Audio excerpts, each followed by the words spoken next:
Hello and welcome to What a Guy Wants podcast. We are your hosts, Coach Ali and Coach Yogesh, and here we talk about all things men. Today is a very interesting topic. It's about the need for comparisons. And this is something which, in our digital age, we are perpetually doing. So, Ali, the floor is all yours. What do you think about this need for comparison? So, Yogesh, just pulling some stats out, right? As per psychology today, there's studies that 10% of our thoughts are involved in some kind of comparison. And there's this theory called the social comparison theory, which says that individuals determine their own social or personal worth based on how they stock up against others. And as men, right, we've got this thing where we like comparison comes as such a natural thing for us, right? It's about either we're comparing upwards where we see people as having something and we don't, and we end up feeling Yeah. worse for ourselves, we feel bad for Yeah. ourselves, or we're looking downwards and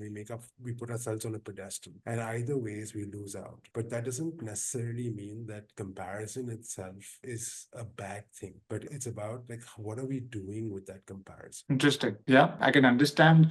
I think it's a very natural phenomenon, right? Because we, in an era where competitiveness, getting the best results, being number one, there's almost an obsessive race for that. Automatically, we see ourselves, I'm not number one, that person's number one, so he's up on the pedestal. Everyone below are expendable for me. I don't care about them. I don't even consider them. And what you just said was so beautiful. You want to jump in bit more about what you think, what's happening with it, and what are the effects of it in today's world? So, in effects of, I would say from my perspective, is that when like I'm talking about this is like a journey I went through, is that Yeah. until a few years ago, right, when I would think about comparison, right, when I look at somebody else's achievement and like the thought that came across was that I wanted to celebrate that friend's victory and I would do that. But there was this Yeah. thought about what about me? It also felt almost like if that person has succeeded, even that person's success has nothing to do with my success. There's this game that our brain plays is that because that person succeeded, that would mean that I can't succeed, Yeah. So the comparison can also bring up feelings like envy and jealousy. And Yep. again, comparison is important. Comparison is important, but it depends on what we're doing with that comparison. Now, for me, I went down for the longest time. I was down that path of envy, and Yeah. I would feel it really strong. And what I would do is more like I would judge myself. I'm like, okay, I'm just an envious person. I'm just a jealous person. But what am I doing in that process, right? What I'm doing is that I'm putting a label on myself. Okay, I'm an envious. Okay, now that I've labeled myself, is that label actually helping? Is that label actually doing anything for me? And that's pretty much doing absolutely nothing for me. And it's about what I learned was that when we can compare, but through our comparison, seek inspiration. Now, the thing Wow. is that when I'm seeking inspiration from you, I'm going to come up to you. Oh, you know what? How did you do that? I'm so happy for you. Well done. What else can be done? So what happens is that my mind moves into curiosity. It asks about question. But when I look at it, I see you as a competitor, right? I compare, I close myself down from you. I never come up to you and ask you, oh, Yugesh, how did you do that? How did that happen? And where is that coming from? And again, even if I did all that, right? And if it's coming from a place of envy, I would only want to get to where you are. But when I come from a place of inspiration, I'm like, okay, this is what Yogesh has done. What else can I do? I will take that and I will add on to it. So when we do that add on, right? Again, we all benefit. We benefit as human beings, and we benefit as a society at the same time. So yeah, that's what's coming up for me. And just adding one more thing to it. So what really helped me with moving out of comparison, right? With moving out of envy was this prayer. So I just made this prayer up, and every time I would catch myself, I would say that prayer. And sometimes I do it even now. And it's more like if I'm comparing, I'm like, this person's view, their path is their path, and my path is my path. Their path can never be my path, and my path can never be their path. Allah, please bless them with tremendous amount of abundance and success on their path, and please bless me with an abundance of success and blessings on my path. So it was Wow. more like, so this became my prayer to go prayer, and this really, really helped me convert that comparison into taking the comparison, turning that into inspiration. So it's more about being able to celebrate other people's victory, even when we are not there, even when we are not there as yet, yet, or we are still on our journey, or where we are still in our initial journey. Yeah, beautiful. For me, I think beautiful. Firstly, thank you for sharing that prayer. And it kind of comes down to scarcity or abundance mindset. So, and how we know we are in scarcity is when we get the feedback with negative emotions. So, I see someone, I'm single, I see someone getting married. Oh my God, this person got such a great girl to marry. Oh my God, I'm now feeling envious. So, that negative emotion is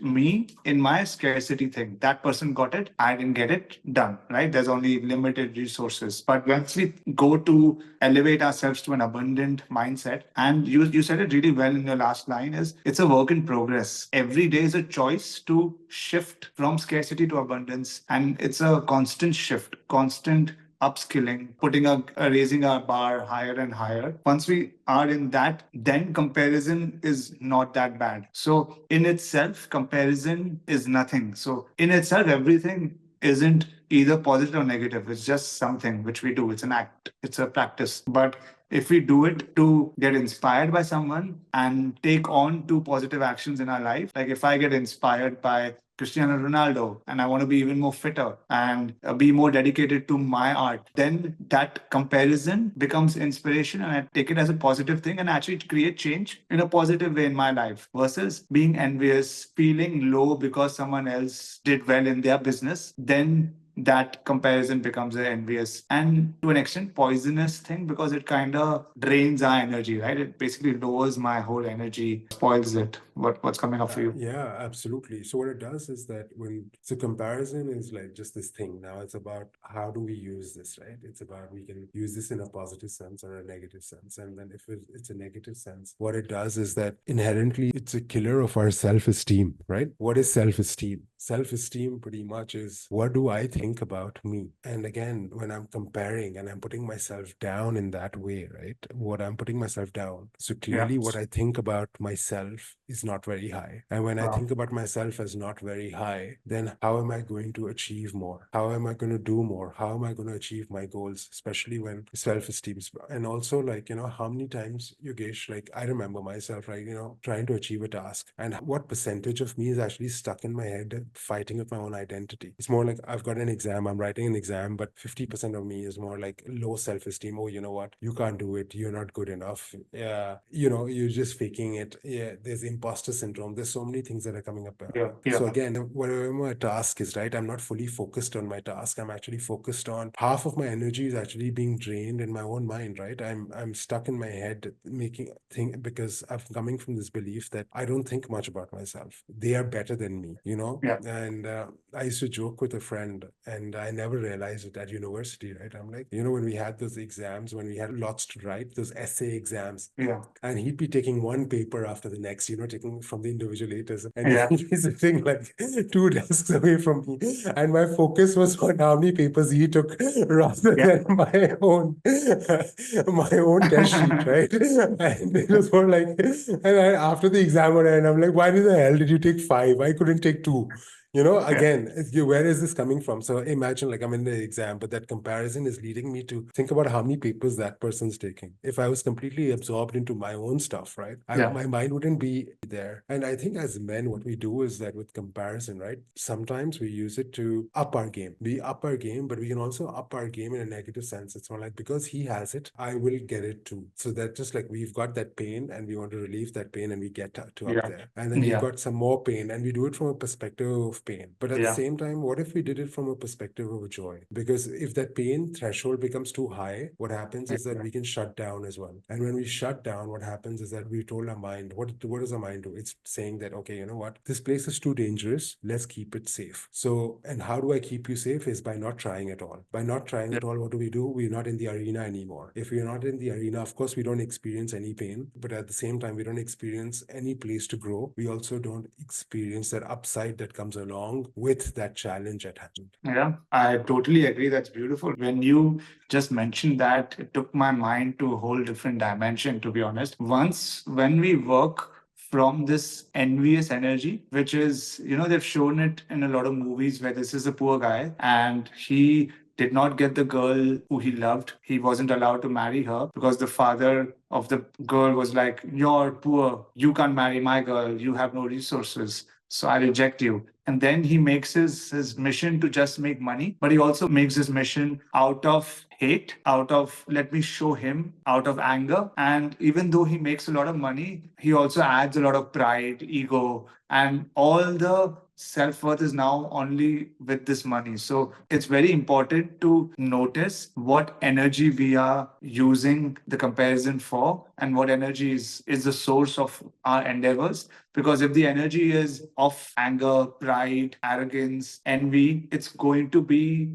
a very rocky foundation. It's just waiting to be blown away, the whole building to collapse. So that is something which is coming up, which was very profound. Yeah. So it's, you said it right. If it's coming from a place of anger or resentment or blame, what it does is that it comes from the perspective of I'll show him and I'll Yeah. show them, and I'll show him and I'll show them is a place of ego, and it's coming from that place of ego. And okay, I get that, you know, sometimes we get into our ego and we want to show them, and but at the same time it's our ego, right? And ego is an ugly thing. Even showing that we've achieved that to them is never enough. We need to do more and more and more and more and more, because our ego is never satisfied. It tells us, oh, you need to do a bit more and a bit more. But again, it's a, you said right, it's a rocky foundation. It's a rocky foundation. And imagine like we've spent the entire time getting to a destination of being actually happy and showing them, but with so much of pain, Yeah. with that place where what's driving us is anger, blame, resentment. Yeah. But again, like, you know, anger, blame, resentment can be, are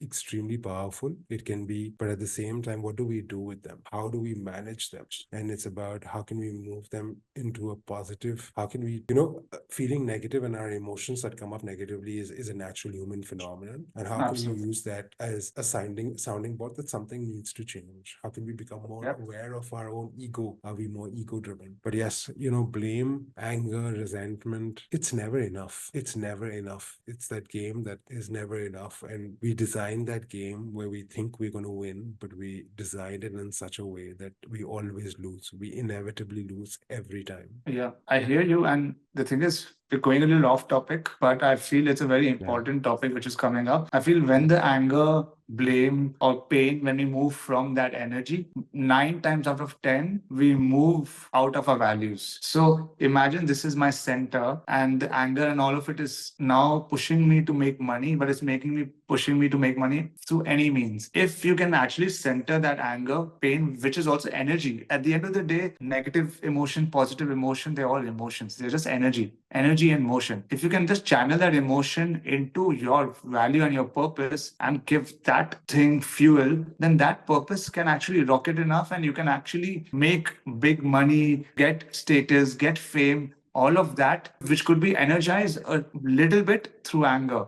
But the problem is, as you said, the mind and the ego is very, very powerful. Once we get on this anger, this has this emotion of its own. And it's a very, very addictive, strong emotion. And we basically, more times than not, go out of our center. So once you're away from center, there's a collapse waiting to happen. There's a catastrophe waiting to happen. So I guess that is one of the biggest perils of comparison and having moving through these negative emotions, like just moving through these negative emotions, I would say. Predominantly, only these emotions are driving me. That is a recipe for catastrophe. Beautiful. I know that we moved off topic, and as tempting it is to like go back to comparison, I feel that this is also very important to bring up. And you're absolutely right. It that values are extremely important, and when we're away from our values, we can let other things come in and that do not actually serve us. And again, it's more like how do we use the anger?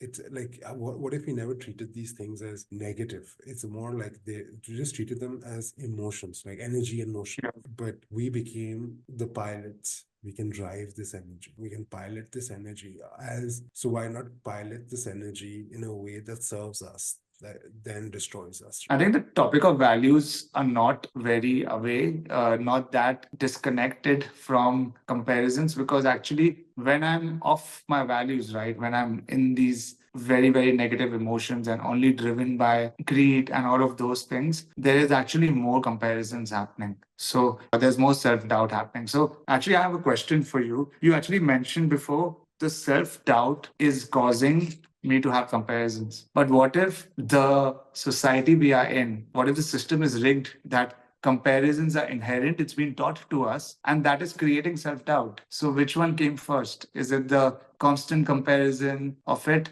which created self doubt, or is it self doubt which is creating the comparisons? I think that's a really good question. And I think it's the constant comparison, right? Because if you think about it, like, let's go back to the Stone Age, right? Comparisons were extremely important because comparisons kept the whole society together, right? Who's the strongest man, right? Who's the strongest man? The strongest man will Yes. bring in the biggest hunt. It'll begin. So Yeah. it's about, again, there is this hierarchy and where men fit into different roles and women fit Yeah. into their own roles, but it's a game of strength. And I think the comparisons are absolutely inherent. But again, I feel that the comparisons are important. How we use them are extremely important. And self-doubt is in some shape or form the not very helpful byproduct of comparison. Yeah. Yeah. I think what you said makes complete sense because at that Stone Age era, what was the goal? The goal was survival. Survival. Like we survived, we ate good food, we got food to hunt, we reproduced babies. Even that pregnancy and creating, having a child was very difficult because there weren't doctors, there wasn't knowledge about any of those things. Where we have a gynec now giving us specialized information, there's nothing there. So Yeah. just survival was needed. And for that, we needed comparisons and we needed that. However, bringing that energy to today's world, survival is not at stake. Like, really, like physical survival is no more at stake. But the comparison feature, which was part of us, part of our DNA now, part of our genetic disposition, is still very on. So I guess it's knowing that this is what happened, this is why it happened, and we go into survival mode when we are comparing ourselves. We need to understand sometimes it's good to be in survival mode, like, say, an absolute catastrophe has happened in my life. Okay. Everything bad that could happen has happened. Okay. At that point of time, my psyche and my body needs to be in survival mode. So at that point in time, it's okay to see, what I've lost, what has happened, and all of it. What is my plan? All of this is very important, and just processing those emotions is important. So survival and all of it to an extent has its place. We're not absolutely kicking it out and be like, no, never have survival tactics. Always be abundant. Go jump off a plane and be abundant that, it will happen. Something will happen. No, we are here to be practical. But once this becomes a unconscious thing within us, which we don't know about, which is playing out every day, that is a very high energy consuming thing. So think about it. I have one app on my phone which is there to preserve it in a very extreme situation. But if I have that on, it drains the battery of the phone by 50% off the bat. I don't want to switch it on right now, but we have that on right away and we're getting drained off every day. We need to use that app when we are in a difficult weather situation, in a difficult environment, when shit hits the fan. Yes, it is there. That app is very important. But using it on an everyday basis doesn't make sense. Yeah, absolutely. It's almost being like a cortisol junkie, right? Yeah. Mind is filled with cortisol and you're always in flight or fight mode. Okay, something's going to happen, something's going to happen, something's going to happen. That anticipation mode, right, is eventually going to ruin our health physically and mentally. That pace of anticipation. And I like how you said it, right? When we're out of sync with our values, we automatically in that place where we don't want to be. We're in that comparison place where we're taking those comparisons and not serving ourselves, not serving our higher selves. And values is something that is so powerful. I only learned about them, like, you hear values, but when we go into our coaching education, we learn about values in a very different light. Yeah. And it opens up so many different avenues. It also gives us this vision of like, oh wow, I never saw my patterns of behavior as conforming to some kind of value system. So values are extremely important, and being aware of our values is also absolutely crucial. I can't agree more. So, Ali, what would you say is a good starting point for someone who now is stuck in the comparison and self doubt cycle? Am I completely done? Am I done for? Or what can I do to get out of it, to break this vicious cycle? So interesting, Yogesh. We're never done. We're always learning. And so the only time we'll be done is once, and that'll be fully done, and we won't be here anymore. So I would Yeah. say is that one step at a time, Yeah. and this is not a game of perfection. So I would start like, what did I start with? It was a prayer for me. It was journaling for me. It was gratitude for me. And Wow. again, like, seeking inspiration. What can I learn from this person? Becoming curious. What was this person's journey like to get what he wanted? And, and let's compare wisely as well, right? If I am comparing myself to, say, Bill Gates, okay? So where am I Yes. right now and where is Bill Yeah. Gates right now? So let me rewind back and go all the way down to what Bill Gates was like as a student, maybe. What Yeah. was he like that? Now How the did he thing is, start off? what is he doing then? What is he doing now? And so where are we comparing from? At the same time, I would recommend, like, this is something that's strongly, like, come up with a prayer that works for you. Come up with an incantation and affirmation that works for you. And every time just say it. So it's more like, it's not like just one day comparison will go and the enemy will go. It doesn't. We're all humans. It's there, but it's about the degree to which it keeps coming up, right? So initially it'll be more harder, but as we end up catching it, we'll end up catching more things, and we become happier in the process and become more secure as individuals as well.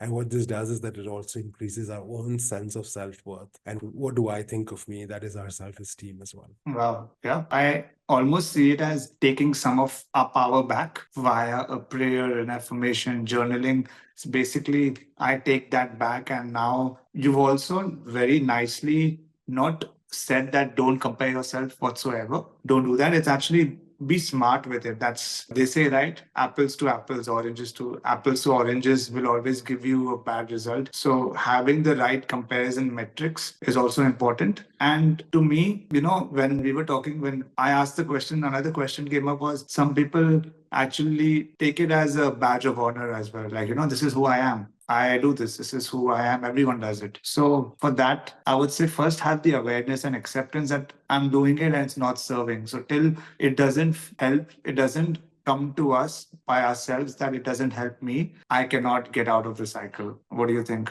No, I absolutely agree. It's how down to how we use it, right, Yogesh? It's about how we use it. And again, none of us are perfect. We're here to experience life. We don't have a manual for it. We're all different. There's no perfect way to do it. To achieve any goal, there are a million ways. Do you know that there are like 20 odd ways to wash a dish? I never knew that. So again, let's cut ourselves some slack. But slack doesn't mean that we are cruel to ourselves. Slack means that let's put that pressure off and let's just become more human and seek inspiration, seek and convert this comparison, right? If there's something that's coming for us, let's divert this energy that propels us, right? Let's make it the hydrogen that fires our rocket up. Wow, I love that line. And I think that is a great way to see it. It means cutting ourselves some slack means don't be indulging in it fully, but don't be harsh on yourself if you catch yourself doing it either. So that's basically something which I feel I'm going to take away with regards to comparisons. Ali, any final thoughts to our viewers and listeners today? The only final thoughts are one day at a time, one thought at a time, and that's it. And we all are humans, and comparison doesn't make you a bad person. It makes you human. It's about what we do with it. Wow. So, with that human touch, this is all we have for today. We would love to hear your viewpoint on comparisons and how it affects your life. Once you do that, you give all of us power to share our experiences together and to actually get better with it. So, this is me, Coach Yogesh, and Coach Ali signing off. Thank you for listening and see you next week. Thank you. Thank you for tuning in to this podcast on Spotify. I'm not here for the obligatory like, share, and subscribe. The whole purpose behind What a Guy Wants is to make you a better man. If you think this is making you a better version of yourself, please like, share, comment, and see you next week.